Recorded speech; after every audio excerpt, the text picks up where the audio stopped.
Hello everyone, welcome back, and in this video I'm going to be mainly talking about Tyrannosaurus Rex. So this video is going to be going over everything you need to know about Tyrannosaurus in 2019, from whether it could run, from whether it could roar, to whether it had feathers or not, and even to how good its eyesight was. So without any further ado, let's get straight into this video. So first of all, I think we'll start off with the size of Tyrannosaurus. Since you know the basics, its weight and etc., then we can move on to the more complicated things. How I've done this is I've actually basically I've gathered a large amount of adult specimens of Tyrannosaurus, and I've got most of their dimensions. And what I'm going to be doing is basically going over the size of them, and then what I'm going to be doing is finding out the general size, or like the average Tyrannosaurus size, by adding the numbers up, multiplying it by 8. Which is the amount of specimens I have here, and then by that we'll find out the average size between these 8 specimens I have. The first specimen I have is RGM 792.000, aka Trix. He is 3.7 meters high, or he's 3.7 meters tall. He's 12.2 meters long, and weighs about 8,800 kilograms. Next up is MOR008. He is, or she, I forgot the gender, damn it, 3.7 meters tall, 12.5 meters long, and weighs about 7,300 kilograms. BHI 3033, also known as Stan, is 3.6 meters tall, 11.7 meters long, and 7,700 kilograms in weight. Next up is Scotty, which his specimen number is RSM2523.8. He is 3.7 meters tall, just like Trix is. He is 12.1 meters long and is about 8,600 kilograms in weight.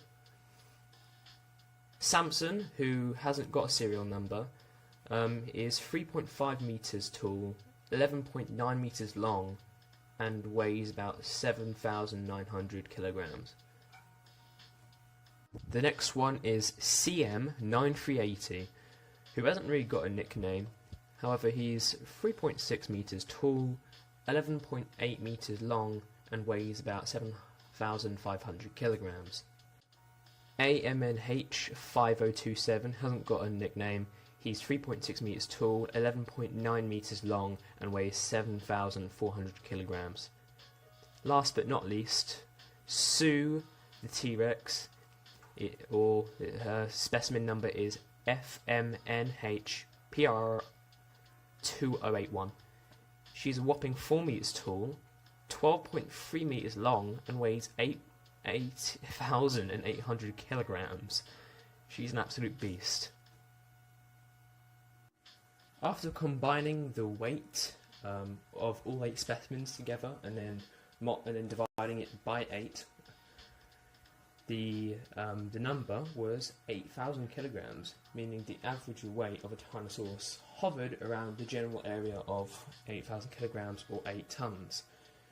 And I did the same thing for the height and length, and the general height was, I believe, around 3.6 meters, so the average height would be that, hovering around that area, and then the average length would be hovering around 12 meters.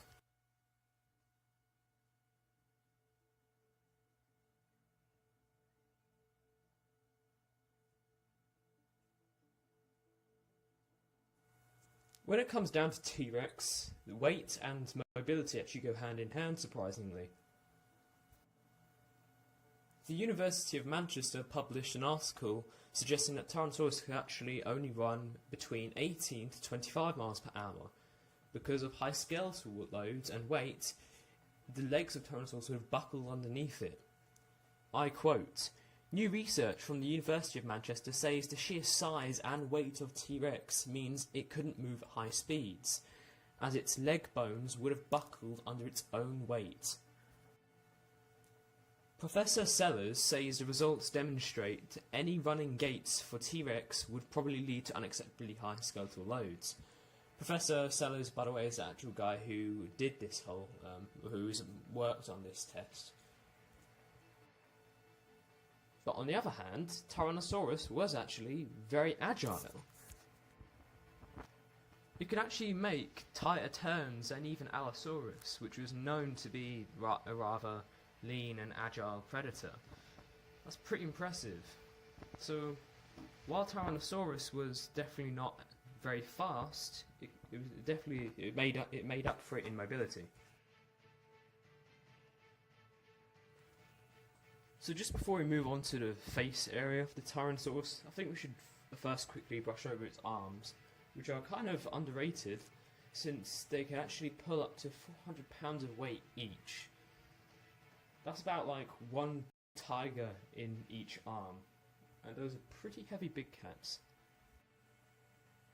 Going about vision, Tyrannosaurus probably has the best eyesight out of any theropod. T-Rex was able to see well over 3 miles away clearly, like with unhindered vision. If that wasn't bad enough, T-Rex also had binocular vision. This means that the eyes were looking forward across the face instead of from the side. This didn't only give Tyrannosaurus a better depth perception, but this would also mean that it would be easier to look around, compared to other theropods who would have to turn their head to the side to actually look at something. Professor Clark also claimed that Tyrannosaurus had an amazing sense of smell, which he said was on par with that of the vultures. T-Rex's hearing was also supposed to be fantastic, but he didn't really give a comparison or estimate. So this is a common myth that a lot of Tyrannosaurus fanboys like to imagine is true. Tyrannosaurus did not have a septic bite. Or well, it kind of did, I'll get to that in a moment. Basically, a lot of people have suggested that Tyrannosaurus had a poisonous bite because of dangerous bacteria from all the rotting meat in its mouth. Now this theory originally came about when scientists believed Komodo dragons had also this poisonous bacteria in its mouth from all this rotten meat it eaten. But it was eventually found out that Komodo dragons did in fact use poison. I'll show the article here. But at the same time, they're not wrong. Tyrannosaurus did in fact have a septic bite because of all the meat it ate. But here's the thing, all carnivores have this. It's not unique to Tyrannosaurus. Now, I actually work at a cat sanctuary, so I've had a fair share of feral cats biting people, and if they were to puncture you with their canine, you will get an abscess, which is basically an infection because of all the dirty bacteria in their mouth.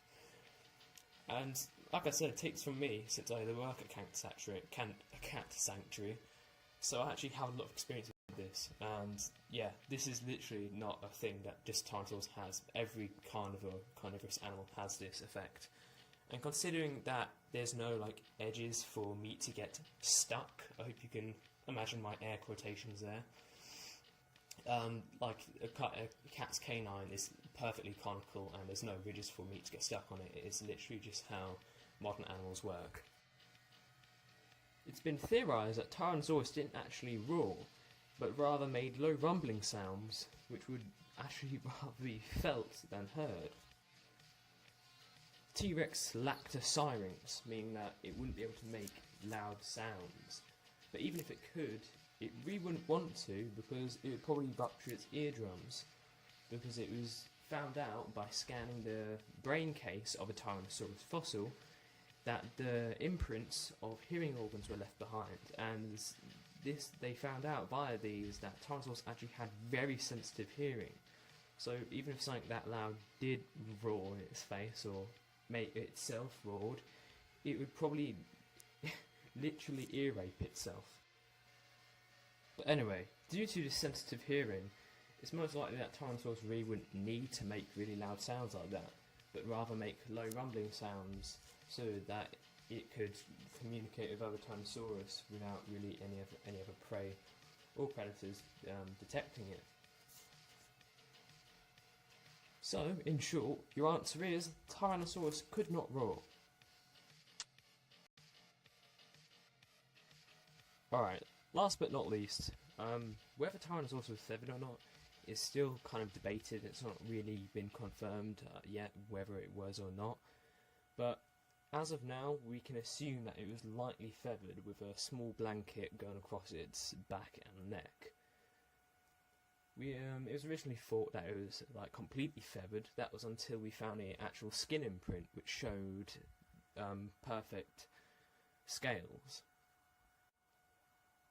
But just because this one laptop-sized piece of skin was scaly does not mean that the whole body was. Just like how chickens have scaly legs while the rest of their body is feathered.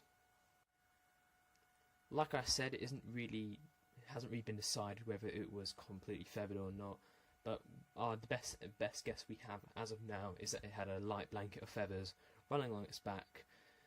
And they're not really feathers, they're more like hairy kind of feathers in that sense. Well, that's the end of the video. I hope you guys have enjoyed. If you did, make sure to leave a like and subscribe, and comment if I've got anything wrong or if you want to add anything to this video. And yeah, I'll see you all in the next video. Bye bye. So there's one thing I didn't mention about Tyrannosaurus.